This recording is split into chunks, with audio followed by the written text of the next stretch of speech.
Сәлеметсіздер ме, құрметті ұстаздар? Ақпараттық технологияларды қолдану арқылы жаңашыл, яғни оңай топқа бөлу әдістерін көрсететін боламын. Неге flippity.net деген сайтқа кіресіздер. Бұл жерде сабаққа арналған тапсырмалар, ойын түрлерін және сонымен қатар топқа бөлу әдістерін қолдансаңыздар болады. Неге топқа бөлу әдісін қолдану үшін кездейсоқ атау таңдау құралы деген бар. Осы жерде нұсқаулары деген бар. Үстінен басу арқылы сіздер өзіңіздің оқушыларыңызды жаңағы аты жөндерін көшіріп алып келе аласыздар. Неге осында вставить етеміз. Одан кейін неге жасау деген кнопка бар, соны басасыз. Басқаннан кейін сіздерде осындай автоматты түрде дөңгелекше шығады. Осыны сабақтарыңызда қолдансаңыздар болады. Енді жоғары жақта 2 топ, 3 топ дегендер бар.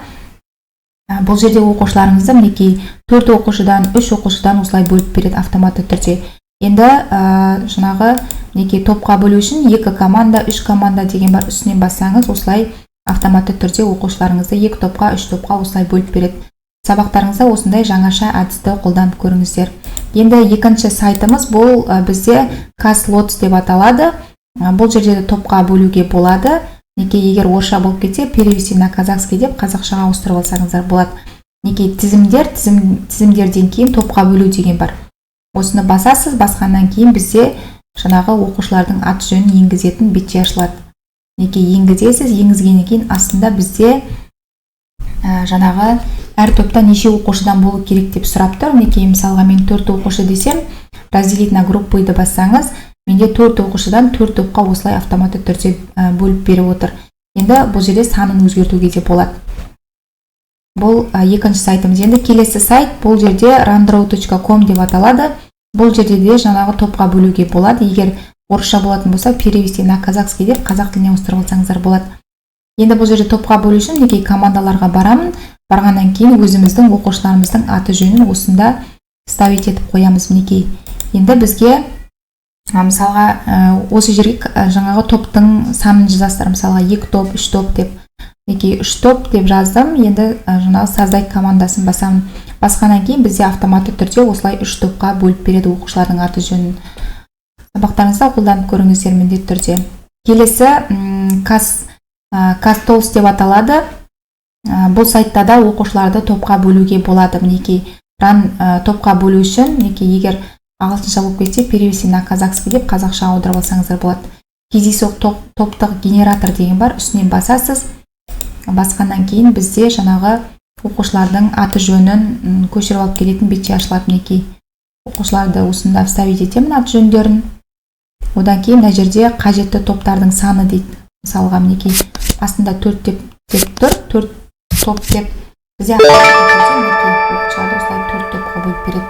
Егер 3 деп бассаңыз, мінекей бізде оқушыларды осылай 3 топқа бөліп береді. Өте керемет. Сабақтарыңызда қолданып көрсеңіздер болады. Мінекей 2 топқа осылай өзі бөліп береді осы жаңағы сайт. Енді бізде келесі сайтымыз ол kazmaz.net деп аталады. Бұл жерде топқа бөлуге болады. Жаңағы топқа бөлу үшін оқушыларыңызды осында жаңағы ставить етіп алып келесіздер. Енді әр оқушының аты жөнінен кейін жаңағы үтір болу керек. Әр оқушыдан кейін сіздер үтір белгісін осылай қойып шығасыздар. Мен тек оқушылардың аттарын алып келдім. Егер сіздер аты жөндерін алып келсеңіздер, онда жаңағы атынан кейін осылай әр қайсына үтір қойып шығасыздар міндетті түрде.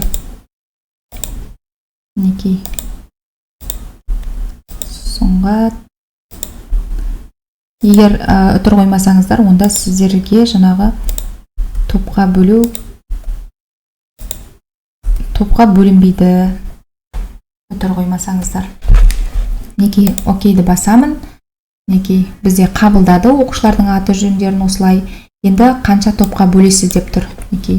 Мысалға мен 4 топ деп бассам, менде автоматты түрде осылай 4 топтың жаңағы оқушылардың аты жөнін осылай шығарып береді.